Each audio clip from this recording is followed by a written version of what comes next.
Hey guys, welcome to episode 11 of the Game Dev Discussion Podcast. This is the official podcast of the Empire, the Dynasty Empire. So this is a podcast all about talking to industry professionals of the game industry, hopefully get some knowledge out of them, learn something from them to help newcomers to the industry understand what's ahead of them and what it took to get to where they are. So today we have 343 surfacing artist, James Ritossa. How are you, bro? Hey man, how's it going? Pretty good. Yeah, I'm good, man. Hey, thank you for coming on. Really appreciate it. I know it's a weird time zone difference for us too, so I think Oh you've no, really that's all helped me out cool. with this. Yeah, no, it's morning here. Pretty fairly early morning, but yeah, no, it's all great. Brilliant. So, yeah, how's things been, man? You did watch E3? You excited by E3? Yeah, super excited. Yeah, there's so many good things coming out with Cyberpunk, and then obviously psyched for Halo. That should be pretty sick. Um, No, little no plug there, plug, no but plug, no plug. yeah, no plugs. Yeah. Nah, I kid. You're good. You're good. So, yeah. So what caught your eye then? Was it anything in particular? Like, Ross got you most hyped from E3? I mean, I think the thing that I'm super excited for is probably just Cyberpunk, just seeing like how huge the world is and stuff, and how much effort they're putting into it. I mean, it's just absolutely crazy. Yeah, And I like all yeah, the like Eddie 3, like all the destructible tech and stuff. It looks really pretty great. yeah. It looks amazing. Just like yeah, I'm like just super interested in it because I mean I love GTA and it basically looks like a futuristic GTA, Mm. which is like it sounds like the best thing ever. So yeah, I mean, and they have Keanu Reeves now in it, so it's just a done deal. Yeah. It looks like they're focusing on story quite a bit, which I'm really hoping they do. Like, I hope it's not going to be one of these things where, like, there's this really rich world and your Mhm. character is sort of a hollow shell sitting in this rich world. That's the only thing I hope they don't do.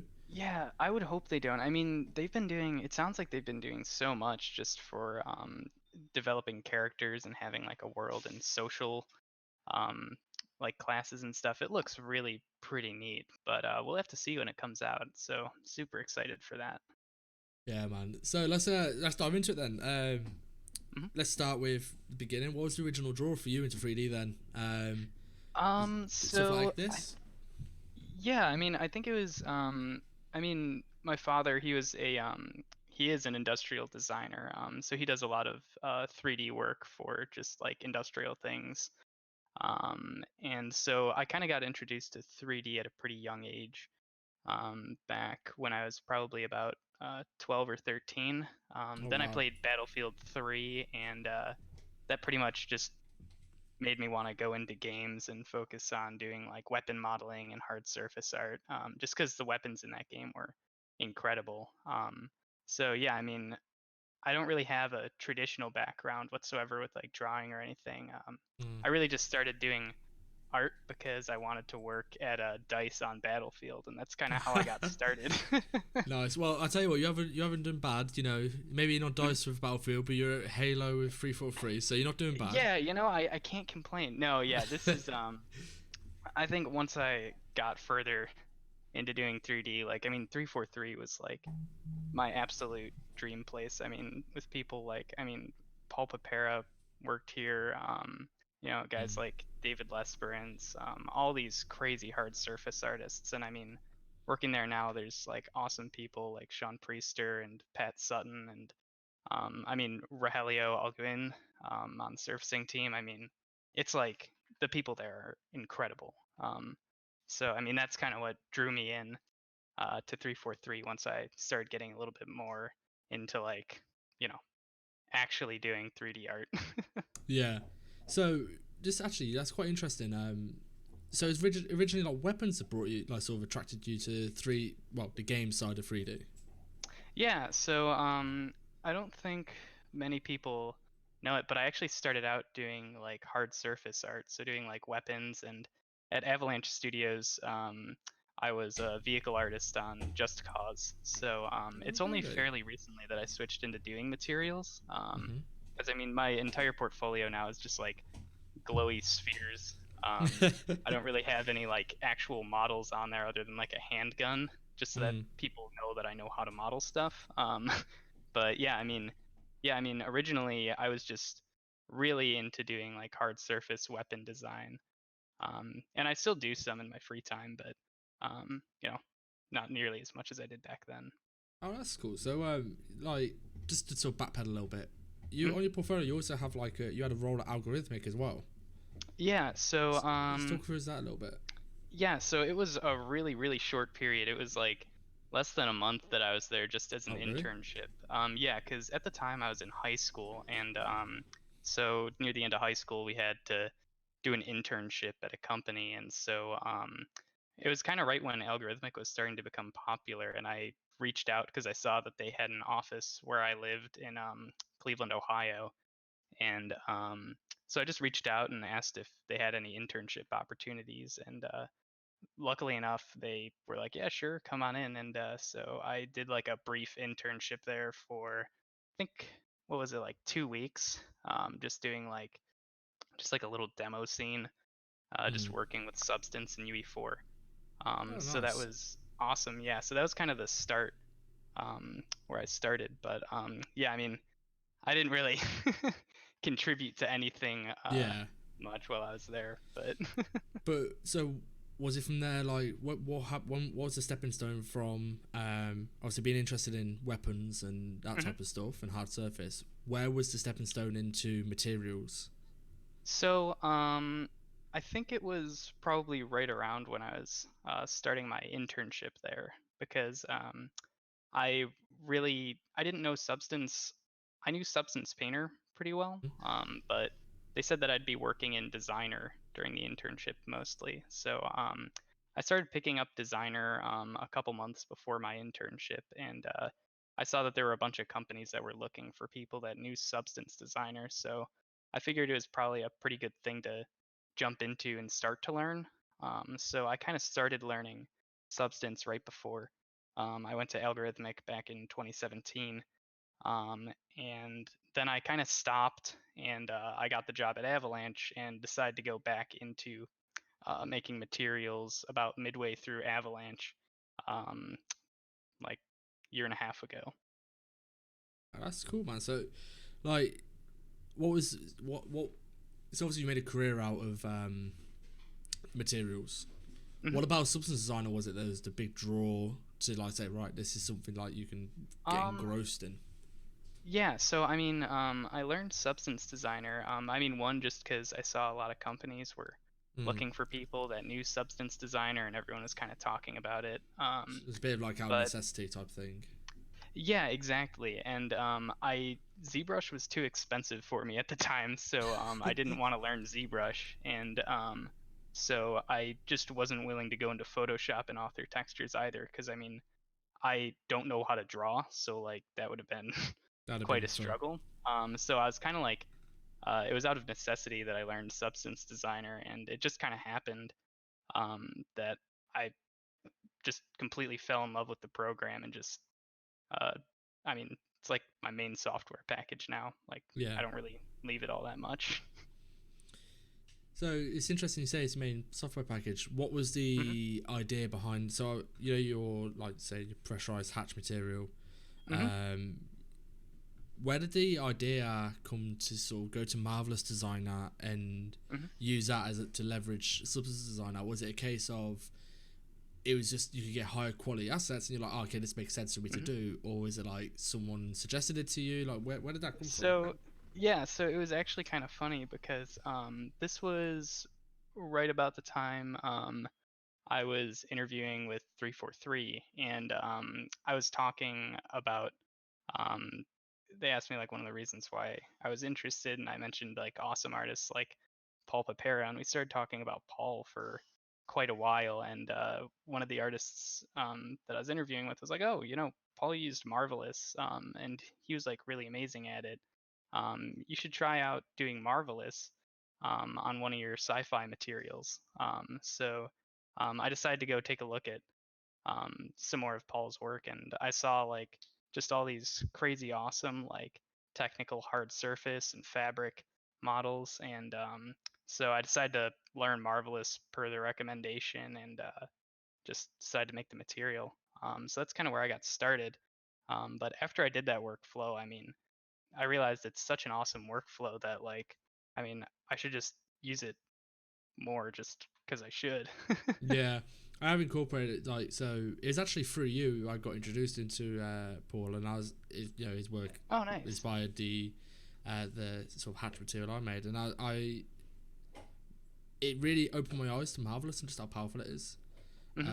So I'm not the most Yeah. talented sculptor either, and like being able to make fabric and cloth so Hmm. easily, I'm like, Yeah, I oh, mean, this it's fixes a massive incredible. gap in my ability, because I avoided that type of stuff because I was like, I can't do that. I don't want to touch that. I don't want to be sculpting fabric. And then Yeah, Marvelous came along. it's funny because originally I was trying to do it in Substance Designer. I think one of my materials, it's like another Lunatech material that I made. It's a just like a fabric kind of material, and it took Yeah, forever just to get proper forms with it, and they're not really like that accurate forms either.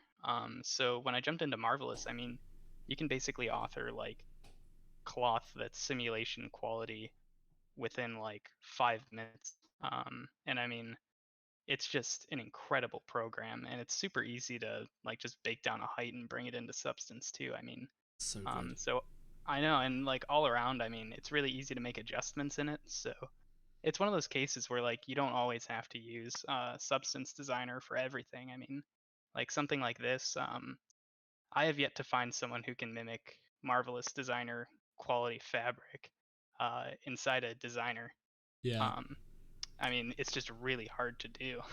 I mean, it's interesting actually. You say that. I was having this conversation with Ben Wilson about like leveraging Marvelous Designer, Hmm. um, and it's like it's almost a showcase of your understanding of designer. Like say from an outside looking in, it's like, oh, you know Hmm. Marvelous Designer and you're incorporating Substance. It isn't like, oh, you don't know Substance well enough, so you have to leverage the software. It's like you know Substance so well, you know how to incorporate outside things into it naturally. Yeah, I mean, it's funny because when I was first starting, I was all about trying to do everything 100% in Substance, and I think that's what a lot of people do.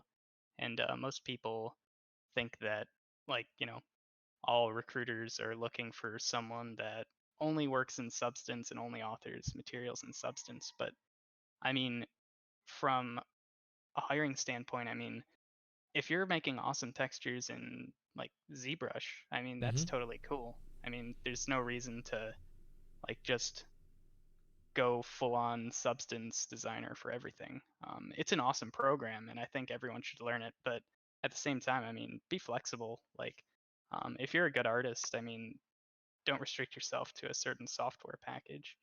Um, I Yeah, think it's that's interesting you say something. that because there's Yeah, an and I artist think. who did ZBrush stuff. I can't remember, I always Mhm. forget his name, so I feel terrible. And I'll have to find it now. But he basically does ZBrush sculpts, like stylized ZBrush sculpts, and then takes them and paints them in Photoshop and stuff, and they look incredible. And I'm like, yeah, Yeah, it's points on what you're saying. You don't have to do everything in Substance Design. Like if you whatever floats your boat, whichever does it the best.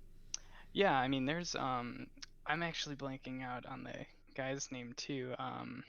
Is that Crystal Dynamics? Amazing texture artist, and I mean, he'll do like his high polys, I think in ZBrush, then bring Mm-hmm. them into Substance Designer for doing colors. And I mean, Andrew they're Harrington, incredible. that's it. Andrew Harrington, I, the senior artist from Airship. that could be, yeah. Hmm, I thought it was maybe someone else, but yeah, I'm not sure. Oh, you mean the stylized guy? Yeah, that's the Oh one. yeah, I don't think I've seen his work. I'll post it in, I want to post it into the Twitch chat now. Okay. It's it's really something else. It really is. Oh, you know what? No, I have seen this guy's work. Yeah, this stuff is awesome. Um, yeah, I It, mean, like all these textures, like, I mean, these are like top grade. I mean, I I love them. when I fell in love with these when I saw them.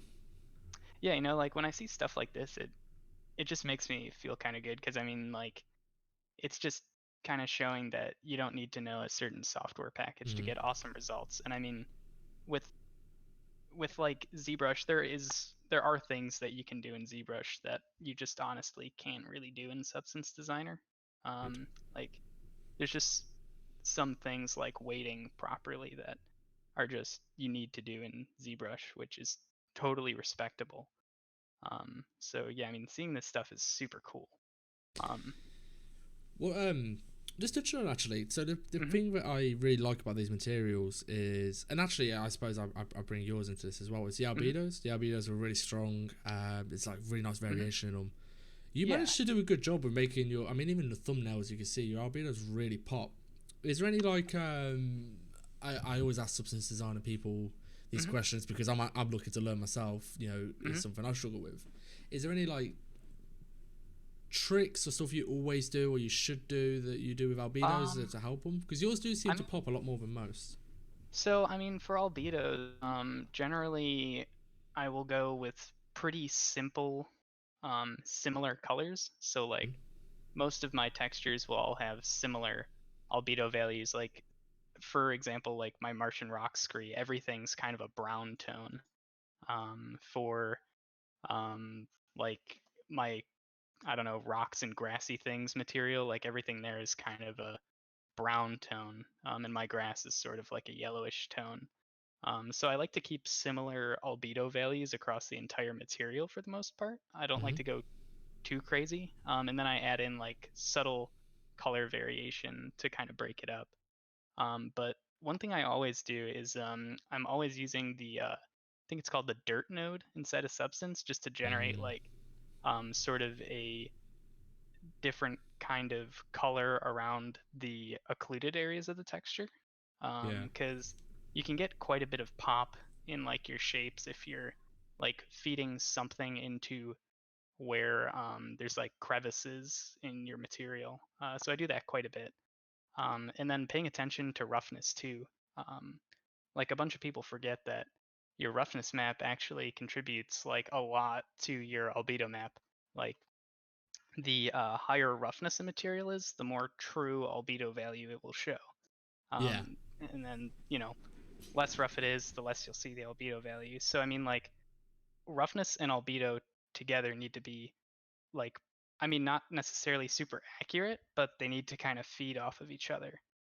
So that's a really important thing. Yeah, it's interesting Then you say just that because I using, forget about that actually. Now you say that, I'm like, oh shit, yeah, they do. It makes it. I mean, it's yeah, obvious. It's clear. It does. I'm not. I'm just like, yeah, shit. They do like link into each other, and depending on what your roughness is, it's going to show slightly differently on your what your albedo looks like. yeah, it's interesting, and a lot of people kind of forget about that. Like they'll focus mainly on the albedo map and not focus on the roughness, or they'll do the opposite. But it's really important to focus on both. And then obviously, like using kind of contrasting colors. Like what I'll do a lot is I'll use like I'll mix blues and oranges together for like albedos, and The classic setup, blue and orange lighting. exactly, yeah. Yeah, it's like literally like the cover of Battlefield, like every other Battlefield ever has like orange and blue. It's everywhere. Yeah, So I mean, I do that a lot, like just using contrasting colors in my albedo maps. It really helps with pop as well.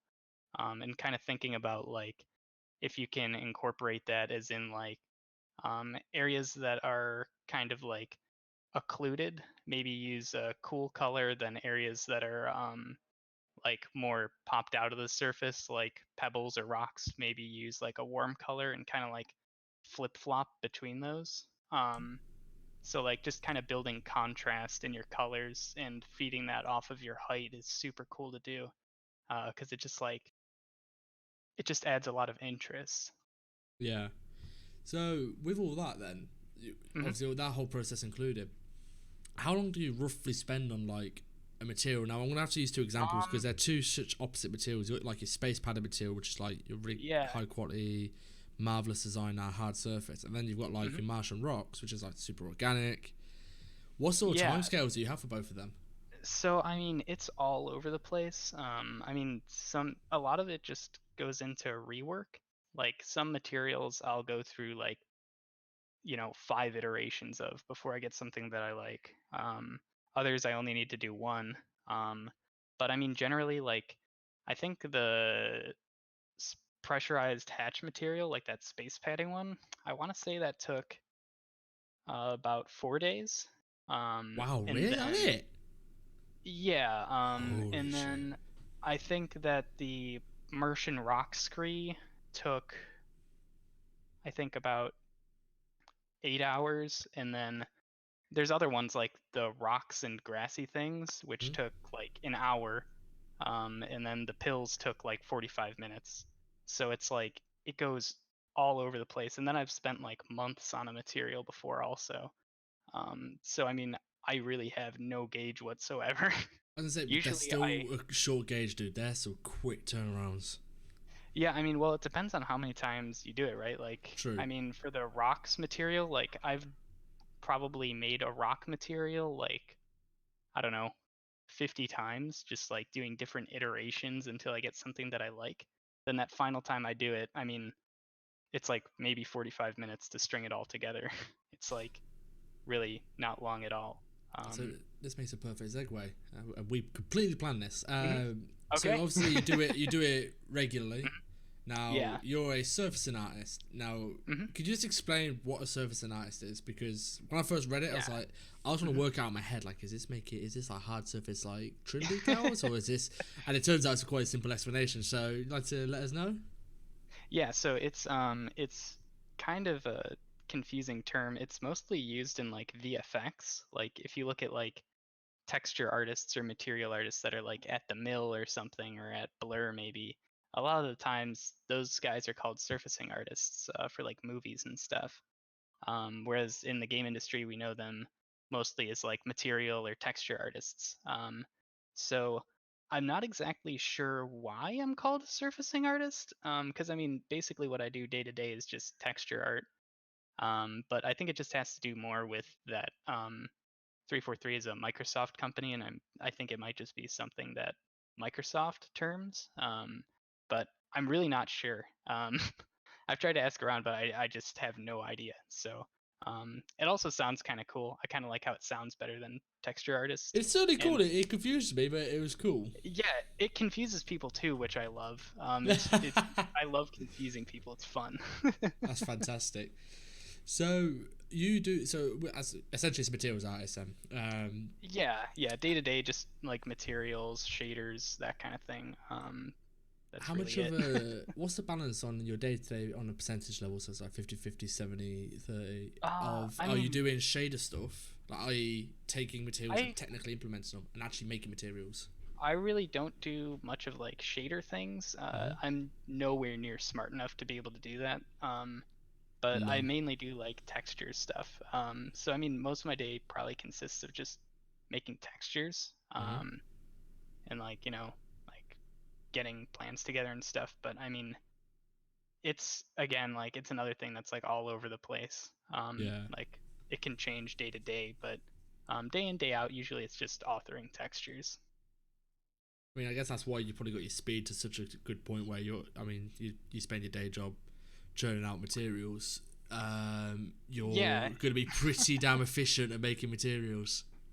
yeah. I mean, because it's basically all just repetition. Like I think once you get to a certain point in designer, it's just kind of like um, not really thinking as much. It's just sort of like it's more like how you would model in like a program like ZBrush, where you're just kind of like painting stuff and experimenting.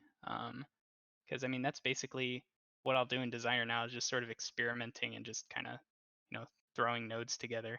Yeah. Um, it's, I mean, usually for a lot of personal work too, like the ones that get finished really quickly, I don't really have a plan for what I'm gonna make. Just start kind of making something and develop it as I go. Yeah. Whereas like if I had like a set out plan for what I want to make, it'd probably take a lot longer. Um, but I mean, a lot of it though is just kind of like um, learning more efficient workflows. So like Daniel Theiger has like crazy efficient like workflows, and he Mm. makes tutorials for them, which are like super awesome. And just kind of taking some of those techniques and developing them into your own is like that's when you really start to become faster and more efficient with your own stuff. So I think it's incredibly important just to be able to like learn from other like professional artists out there, and even people who aren't like professional at all. You'll always learn something as long as you're listening to someone. Um, Yeah.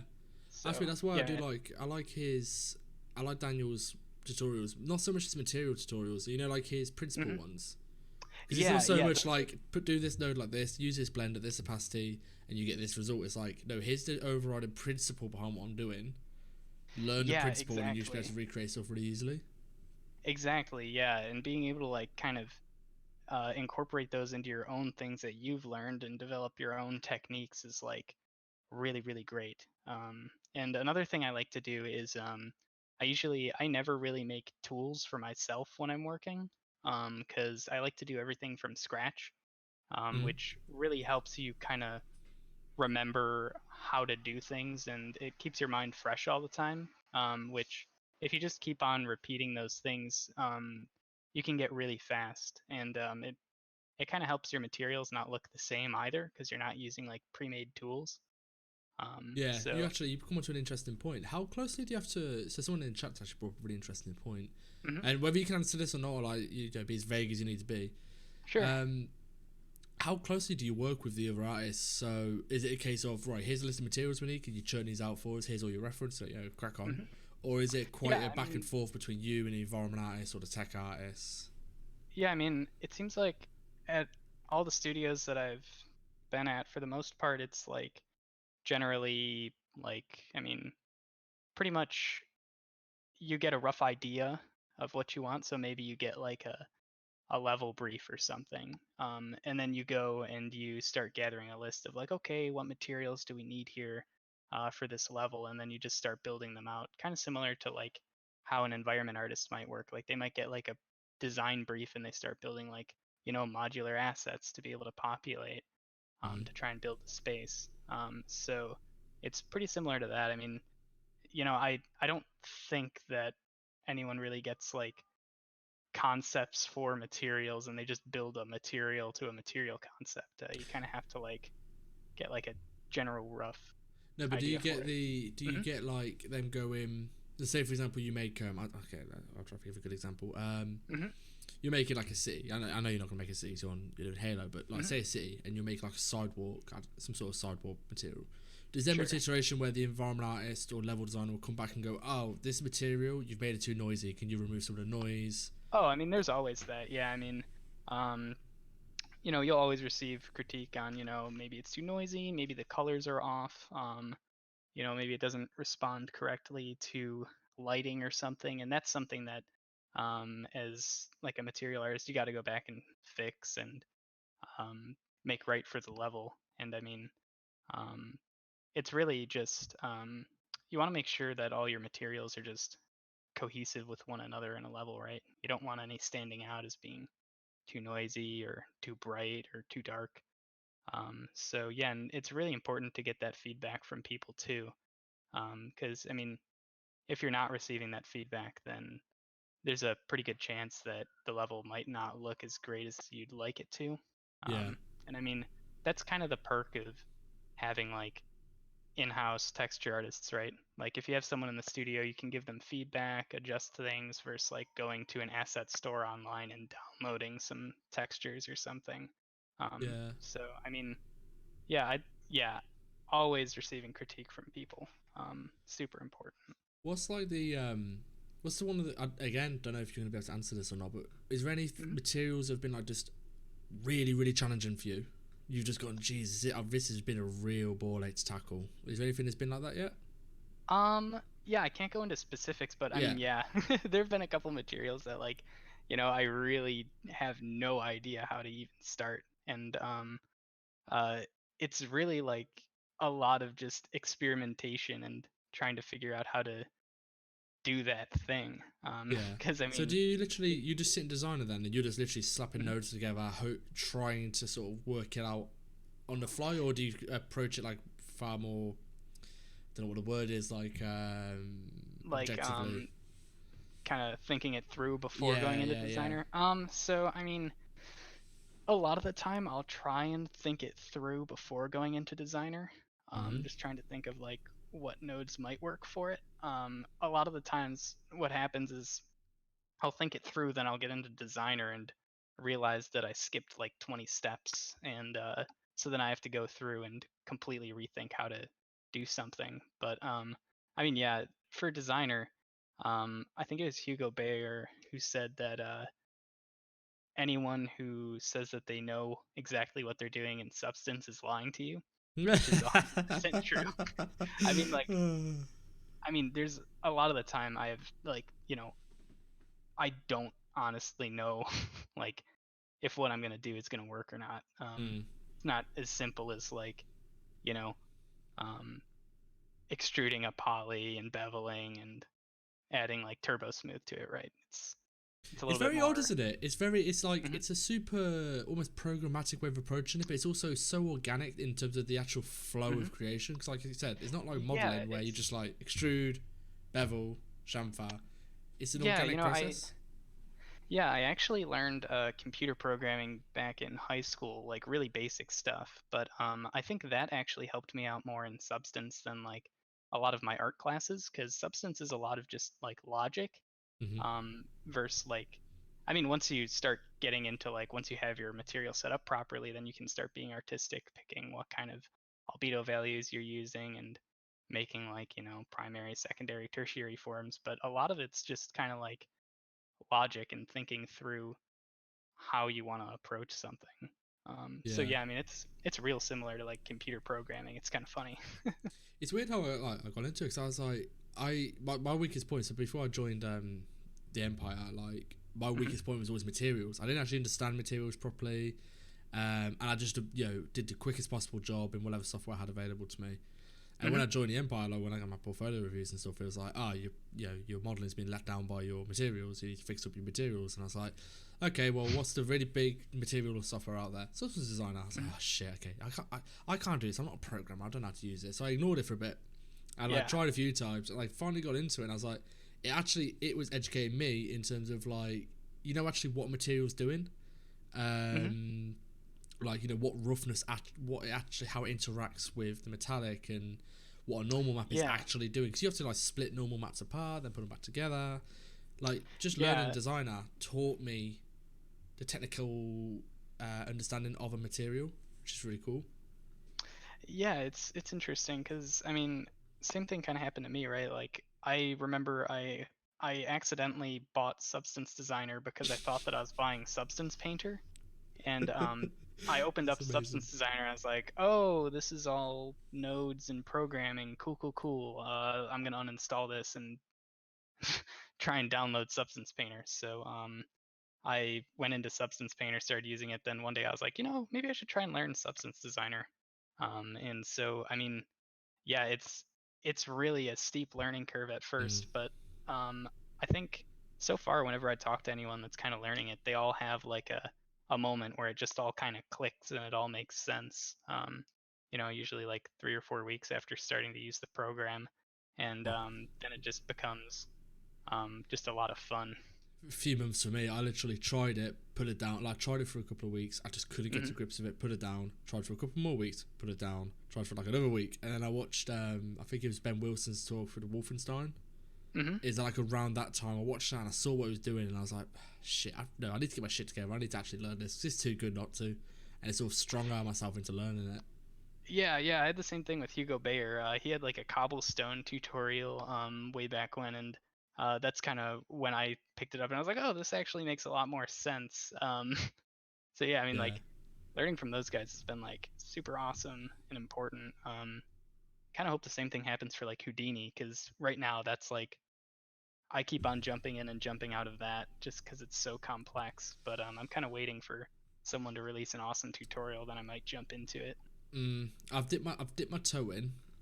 From so like Jeremy did a great like short YouTube video where he's like showing Houdini from a high poly to low poly pipeline, Hmm. and seeing that I was like, oh okay, I'll download this and have a look at it, and it turns out it's amazing.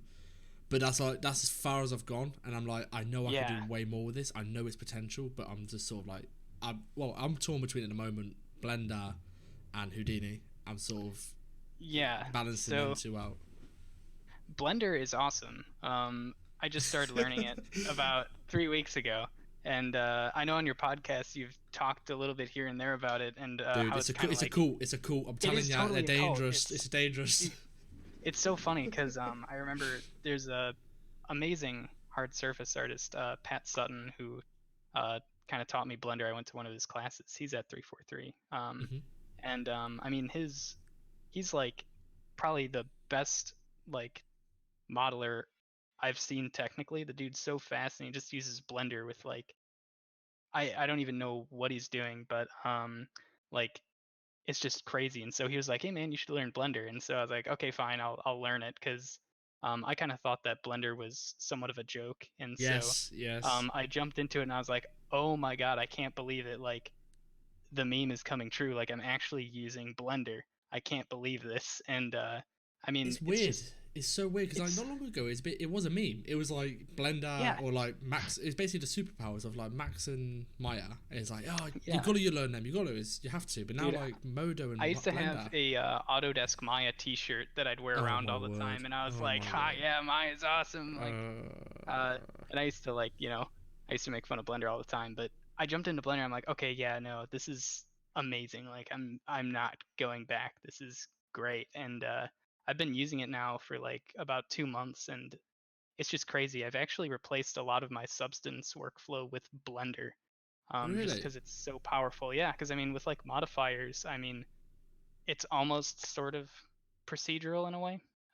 Yeah, no, I know what you mean. You can go down to the base stack and like adjust the base forms and then go back up to the top and it's all still there.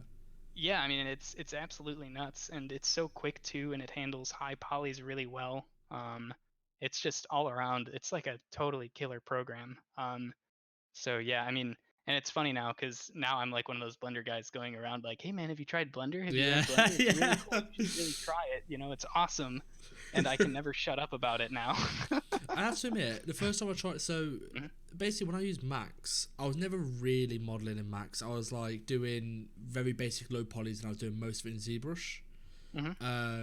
And when I tried to go over to Blender for the first time, I was like, when 2.8 came out, I tried it, but I couldn't quite get to grips with it because like it felt so alien. So I went back to Max, and Mhm. then I saw the machine tools on Jeremy's stream, and I was like, oh, that looks actually pretty smooth. So I downloaded it again like 3 days ago. Mhm. Tried it with machine tools, and I'm like, oh, this feels way more natural for me. And I don't know whether it's because I watched a few videos of people like saying, right, this shortcut does this, and you could do this, and you could do this.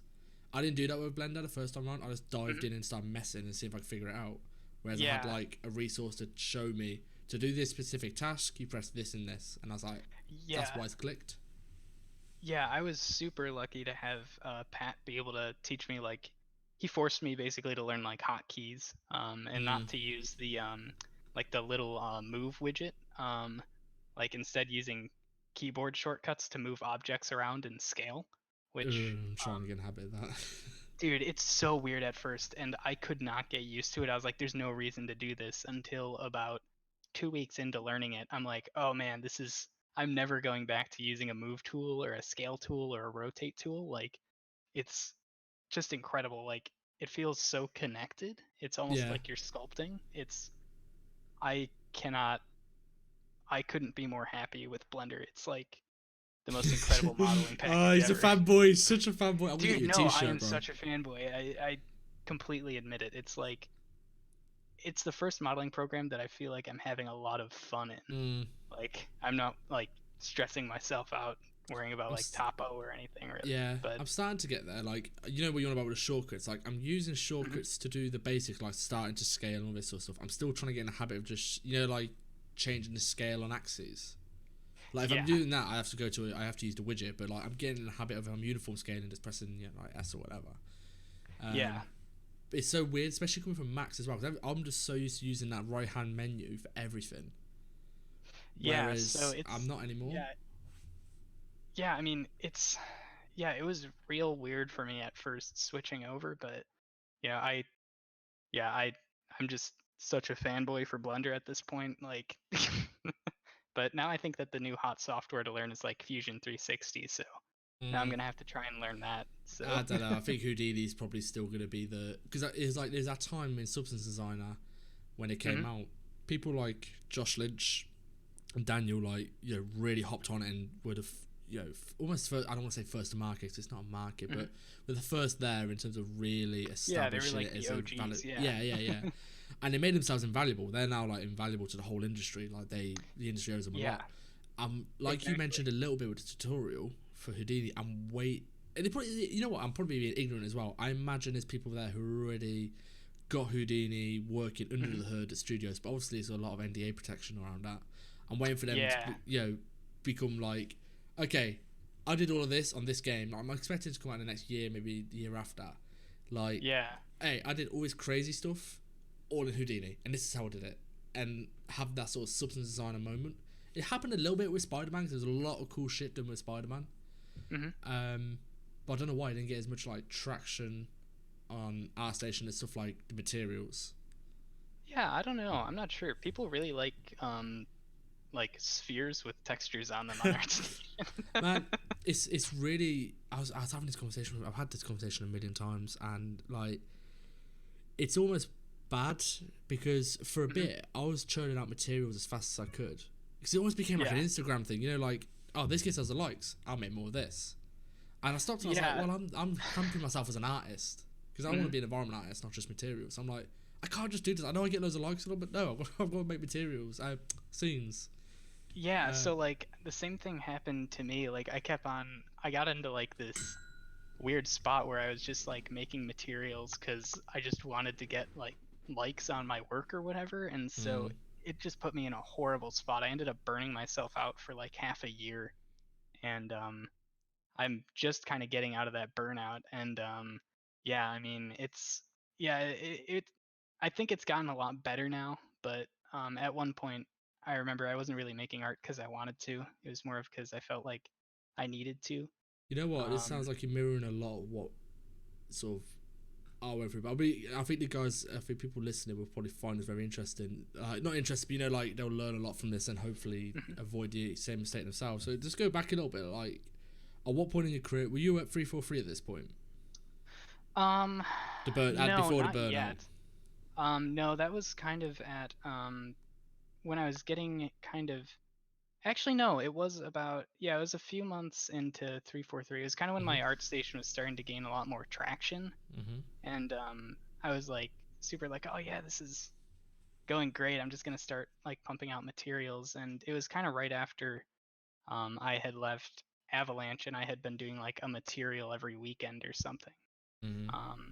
And so I was kind of coming off of that, and then I kind of realized like, what am I doing? Like, a lot of the materials I was making weren't even like, they didn't look good at all either. And I think I've deleted them by now on my Artstation, but like it was just it was kind of bad. And so I remember I talked to a couple people about it, some friends from Avalanche and some friends at work, and they're like, yeah man, you should just like make art like when you want to, something that makes you happy. And so I kind of did that, and I think that those are like, I think my newer materials are probably my better materials, just the ones that I've kind of enjoyed making, Yeah. like the pills and the Martian scree, like those are kind of the ones that I've really enjoyed making. And I think that it's really important just to kind of focus on making art when you want to, Yeah. I was thinking it's unless being like challenged. you're like working because you need to make materials.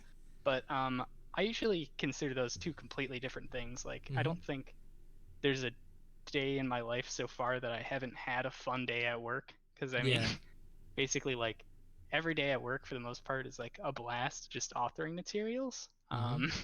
But you know, when it's your free time, you kind of have to balance out working on stuff and just life. Like, I think it comes down to as well. Because I've really thought about this. Like, why did I get burnt out? Like, what caused it? And it sounds like it sounds like you've gone through sort of quite a similar like path to what happened to me.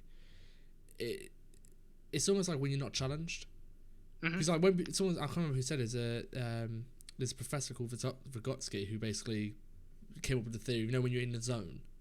And he basically called it like, that's when it's called proximal development. It's where you're sort of expanding your knowledge at a rate where you're seeing the results of that new knowledge. Yeah, that's like, yeah, exactly. And like, when you're in designer, you're like you just said that you went through a similar thing. Like in designer, you were churning out materials. You knew how to do it. Like it became muscle memory for you at a certain point.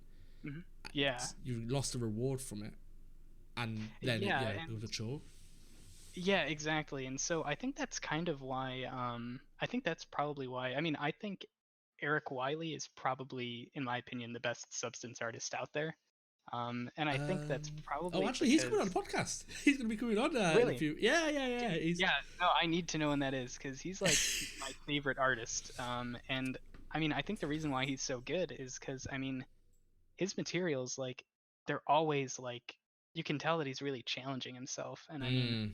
it's like he only has like, maybe 10 pieces of work on Artstation, but I mean, They're all that dude's mega killing it. quality. Like, yeah. And I mean, yeah, that's like something that I kind of look up to now, just like kind of chilling and taking your time on a material and just learning and doing it for fun. Because I'd imagine that's probably what he's doing. I don't really know, but Yeah. I couldn't really see how you'd do it otherwise. Yeah, Eric's on back end of August, 20th of August. But Oh man, I do yeah, think you're I'm gonna right. have to tune in. Because I think that's probably why I'm probably getting quite hyped at the moment about Blender. And I imagine it's quite similar to why you're getting hyped about it probably as well. You're in that Hmm. zone where you're learning, but you're seeing the results of your Yeah, learning as you're doing it, and exactly. you're in the zone when you're working. Like you're having to focus, you're having to like really pay attention, but you're Yeah, seeing the results of it. 100%. Yeah, exactly. And like just kind of like exploring new stuff. Like, I mean, I've learned just techniques in Blender that I can use in Substance Designer that I never would have thought of if I was just sticking in Such as, Substance Designer. Like doing certain like, oh, what would it be called? I guess like kind of surface flows, like getting certain like mimicking certain machined parts.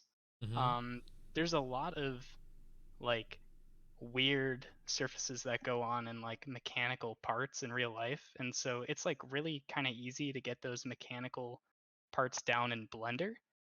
It's really difficult to do in Substance. So it's something that like normally in Substance I would not do.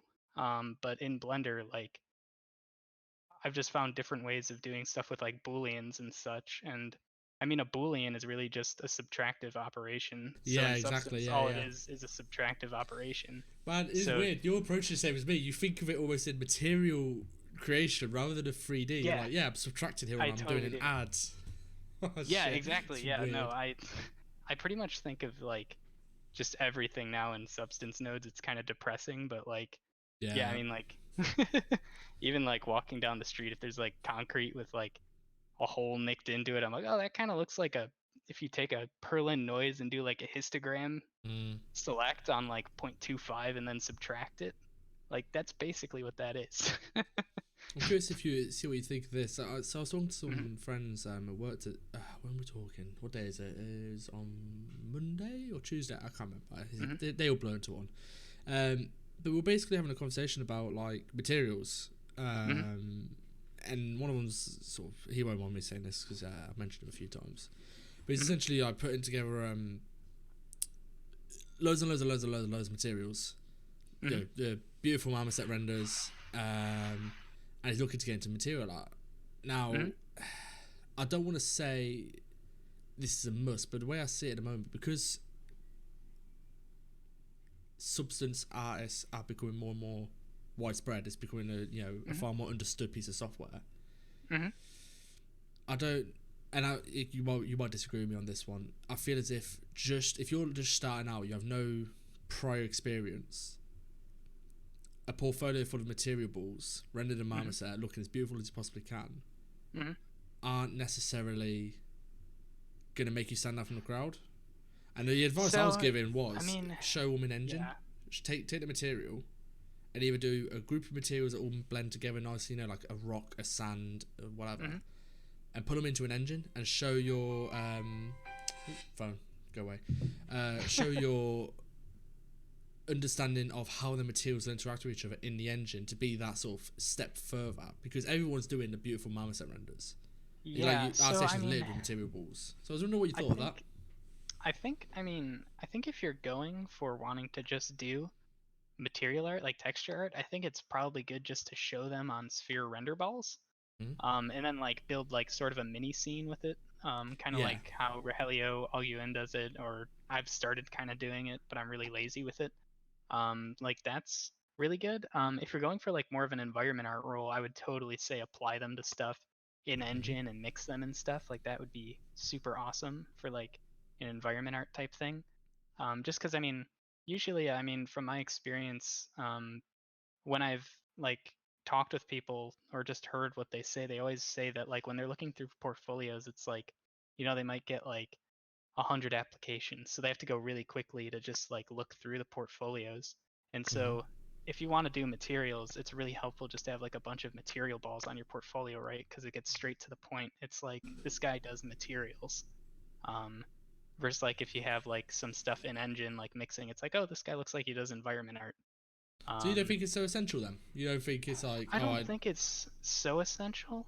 I okay. definitely think that it's a lot more competitive now for people that are just starting. Like I see amazing materials that people are doing that like are new, and I mean a lot of the times they'll get like stomped down on trending on Artstation or whatever, just because they're not as known.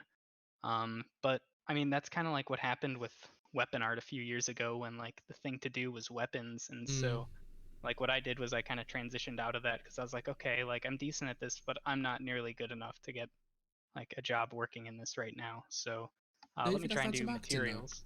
I, I, What's that?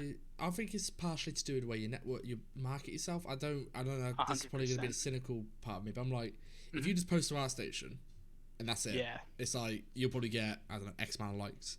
Okay, I Mhm. want to post to the relevant discords too. Okay, I want to increase Mhm. likage by 10%, and then like, I post to social medias, and I post to Twitter, and I post to forums, Yeah.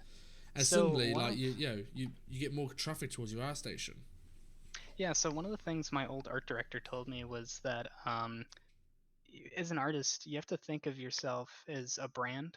Yeah, So the way that completely agree. products brand themselves, you have to do the same thing. You have to put yourself out there. Once you get big enough, maybe you don't need to do as much. Maybe you can not advertise yourself. I Hmm. mean, like if you look at like companies like Tesla or whatever, they don't run ads. They don't really need to, right? No, no. Um, kind of same thing with like Daniel Theiger, right? Like Daniel Theiger probably doesn't really need to like post into like discords or like Hmm.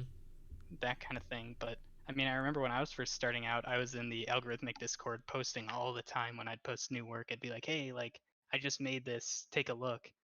um, and that like really helped grow my portfolio. And then also like sharing tutorials is a great way to grow yourself too. Like once you learn Yeah. something, share it, right? Like Well, it's like you got uh, almost. I was having a conversation about networking and like how to grow your internet brand, and I was like, mhm, free resource or learning resource is mhm. such a value because people gravitate towards it. If it's like Yeah. Jonas when he started out Mhm. with his content, like it's just Yeah, something I mean, people I'm gravitate looking at one towards. of his ads on ArtStation right now. The dude's They're so huge. Yeah. sick. They're so sick. I mean, that dude's killed it. Like, I really, I need to get him on the podcast. That he's a different side of like art in terms of the business side, which I'm really Yeah, fascinated by. he's kind of like Clinton Crumpler. Yes, Like, that's why I got yeah, Clinton on. He's exact type of character. exactly. Yeah, and I mean, it's really really interesting because I mean, you can almost choose two paths. Like when I was Hmm. up in New York, I was kind of doing that. Like I had a Gumroad, and it was actually like it got to a point that it was like really successful, and I was considering just doing Gumroad, Hmm. and but um, I got burnt out really quick doing that. But Yeah.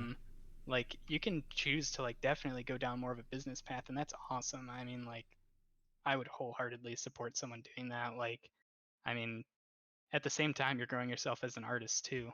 Yeah. Um, I see it's and three it's routes. You got like business, i.e., like mhm, Jonas and Clinton.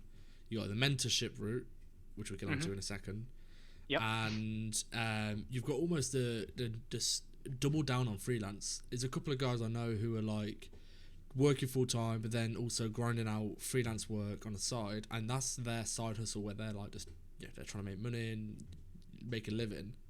Because to be yeah, fair, as artists, it's not the most paid profession. For the amount of skill and training required to be a good artist compared to other mhm, industries, it's fact of life. It isn't as paid as other things.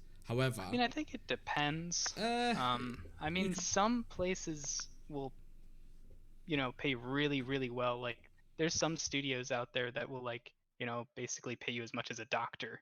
It's just that you have to work really, really, really hard to get into those. I mean, like, I think, like, I've heard, like, I mean, Valve, like, they're really hard to get into. But, I mean, from what yeah. I hear, like, people are Okay. doing It's not pretty six well. figures though, is it? Like in terms of a natural artist, not no one who's involved in design or the business or anything Mhm, like that. Like they're never gonna an artist, a straight up art. mhm, Maybe not leads, like just mhm. art to senior. You're never cracking six figures.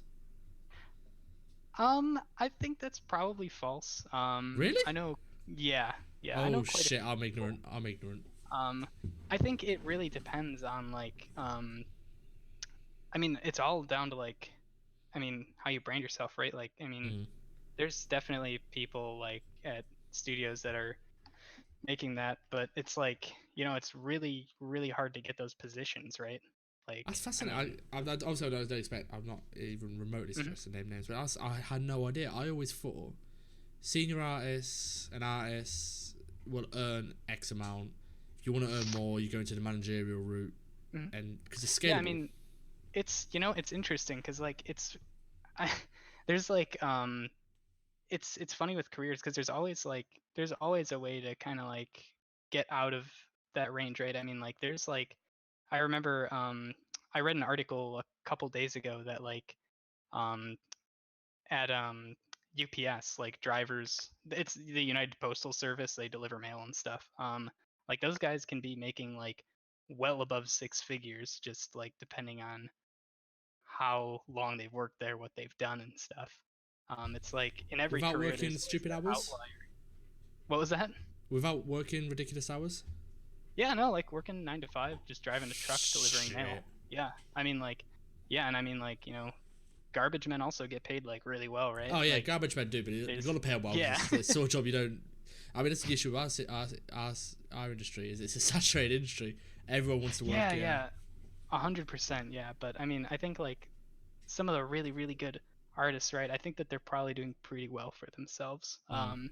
It's really like, I mean, I don't think there is a cap. You just got to really work on your art and focus on um, Mm. becoming like the best that you really can. And I mean, like, I'm sure like some of the guys running their own businesses are probably like, those are the guys probably really making I was gonna say, but that's like the business pretty side of good it, isn't amount it? of money. Yeah, If you got yeah, your own business, you're raking it in. 100%. Yeah, like those That's guys, interesting. hands down. Yeah. So, talk about side hustles then. Have you? So this is a question from the guys in the Dynasty Mhm. Discord. Ever considered or plan to do any form of mentoring? So, I've I haven't really considered doing mentoring. I've considered doing tutorials, and I've done a few here and there. But for mentorships, for one, I'm a horrible mentor. Because I've I mean basically like I mean like for stuff like if someone wanted to learn like substance or whatever, I probably wouldn't be the person being like, oh, you got to make sure your like albedo values are perfectly above zero point 0.5 and your Yeah. roughness values all have to be hyper accurate. I'd probably just be like, like, if it looks wrong, it's wrong, whatever, and No, no. fix it. What you do is Um, be like, oh, so you're trying to do that? Have you heard of this thing called Blender? no, that's literally what I would do. I'd do. Have you heard of Blender? Oh, by the way, I tried out like Quixel the other day, and man, that's a killer program. Like, I'd probably do something like that, and then send someone down the complete opposite path that they would need to go. So yeah, like I'm a horrible mentor. Also, it's like I just I don't think I have like time in my life either at the Mm. moment to be able to do mentorships. Oh, that's Um, fair enough. That's fair enough. yeah, but I mean I don't know how guys like Josh Lynch balance it out either, because that dude is busy too. Like, All of the that whole mentorship community. Yeah, mhm, you've got Jeremy, Josh, Matthew. Like these guys doing the mentorship stuff. I'm like, wow. Chris Radford as well. Like they mhm. manage to do it 9 to 5 and then also invest because it takes a like it's not just a time investment, it's like the mental Mhm. and almost emotional Yeah, it investment. is. Like you have to It's buy totally a into a mental person. investment. Yeah, exactly. And like the other That's a thing lot of too is that baggage. like if it comes down to someone learning from like someone like Ben Wilson or from me, I want them to learn from Ben Wilson. Like, Mm. because I mean, if I had the choice of learning between myself or Ben Wilson, I would choose Ben Wilson any I see what day you for mean. like Yeah, Josh yeah, Lynch. Like, I mean, I don't, I don't think that. I think that there's definitely people that are like, they're kind of like they're just really good at teaching. That's what they do. And for me, yeah. like, I I think I can speak pretty well to like substance designer on like a more technical level, but I'm just not built for like being that guy that's like, oh yeah, and so what I'm doing here is adjusting our opacity to 50%. I'd be like, okay, we're doing a blend node and we're bumping the opacity next node. Let's do this. Well, Like I'm really like impatient ADD. Like yeah. there's just no getting around it. I mean, actually, dude, how old are you? I've been off school since I beginning. turned 20. Yeah. Holy shit! I mean, wow, you're that young. Yeah, Wow, that's gonna throw my next question out the window. But yeah. so yeah, generally I try to keep it on the down low because it's just one of those things I don't really want like people uh judging me by my age No, no, necessarily. no. Yeah. I get that. Yeah, but no, I mean, yeah, I turned 20. Yeah, I didn't go to school or anything. That's good. No, I didn't. I didn't go to university. I had the same thing when I came out. I finished college, went straight to full time work at like 18, and it was like Yeah. the studio was this. You have like, oh, he's a young kid, doesn't always do it. He doesn't know the world. And it's like, oh, yeah, come on, guys, give me a break. But dude, your work speaks for itself anyway. Like, you know, you look at it, you don't go, oh, well, this is clearly a 20-year-old's work. Like, nah, he's sick. Yeah. He's full on sick. So, Sick, yeah. Okay, let's try this question then, because I don't even know what you're going to do with this one. So Okay. you didn't go to university or anything like that, I'm assuming. Right. Yeah. So if you go back to, I say, 16-year-old James, with the short space of time it took you to get into the AAA games industry, Yeah. is there anything you'd say to him to be like, oh, dude, do this or don't do that? Like advice you'd say, I've learned this the hard way, do this.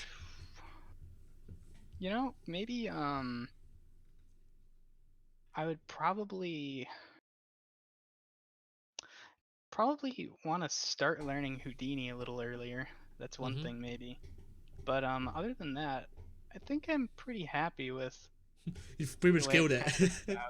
Yeah, because I mean, I'm basically at like the company I've always wanted to be at, and working with like super talented people. So I mean, I don't think I'd change a thing really.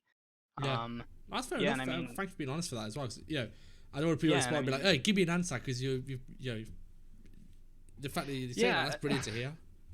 Yeah, and I mean, like, you know, working at Avalanche up in New York was like a super cool experience right out of high school too. I mean, like that was killer. Like, yeah, I mean, I don't think I'd really change anything. That's brilliant. I'm really glad to hear that. That's really nice to hear. And the fact that you're 20 is ridiculous. Yeah, I mean, it was really. I mean, I've been doing this for like 5 years, right? I started in high school, and you know, working like 4 hours after school every day, doing like 8 to 12 every day on the weekend, and just kind of working at it. So I mean, it's really Earned it. probably this. It's like the same amount of time really as like most people who are at a similar level, right? It's just kind of like you got to put in the time. It's not dependent on how old you are or where you come No, from. I mean, like, yeah. yeah. I mean, one of the reasons I wanted to do it was because I mean, there's like no game. There are some, but there's really not a game hub down in Cleveland, Ohio. It's like kind of like you got Cleveland the city, and then a bunch of like where I grew up, which was like cornfields and like farms and stuff. And so I kind of learned it because I had nothing better to do, and everyone always was like, "Yeah, that's a horrible career path. You should try and be like an actor or something." God. And I was like, "Oh, okay, whatever." But luckily, my parents were like super supportive of it. And so like, I mean, I think that's something that's really really important too. I mean, if you put in the time, if you like work for it, I don't see why you couldn't um, get into the games industry or whatever. It's a lot of time and a lot It's of just effort. time investment. It's just time investment, man. I think that's all it comes Yeah, down to. that's really all it is. But I mean, once you get in, I mean, it's like the best thing ever. I don't know, Yeah, like yeah, just it doing is. art all day, right? Like, Yeah, exactly. it's still a job, but Yeah. Dude, we gotta wrap up. We've been going for an hour 15 so far. wow, man. Jeez. Dude, that's gone quick. I really enjoyed this, man. It's been cool talking to you. Like I said, your work has led me on to many other artists, and it's inspired myself. And I know a lot of guys on the Discord who are super pumped by some of the stuff you've put out, and the fact that you've done all of it off your own back through hard work. It's just always really great to hear. So thank you so much for coming on, man. It means a ton. Yeah, man. Anytime. Yeah. If anyone has any questions, feel free to reach out. I'll probably reply, hopefully, somewhat quick. I don't know. Depends. Thanks to all the guys in the chat for swinging by. Just so you know, below the video there is links to my Artstation and Twitter. I'll keep that up to date with anything to do with the podcast. There's also links to the Dynasty Empire. Come along, swing by, join the Discord because it is a great learning tool. It's full of amazing people and artists of all levels, so I really, really recommend swinging by. And tune in next week because we've got Matthew Owen on the podcast, which should be super cool. But today, James Ritossa, thank you very much for coming on, man. I appreciate it. Yeah, thanks, dude.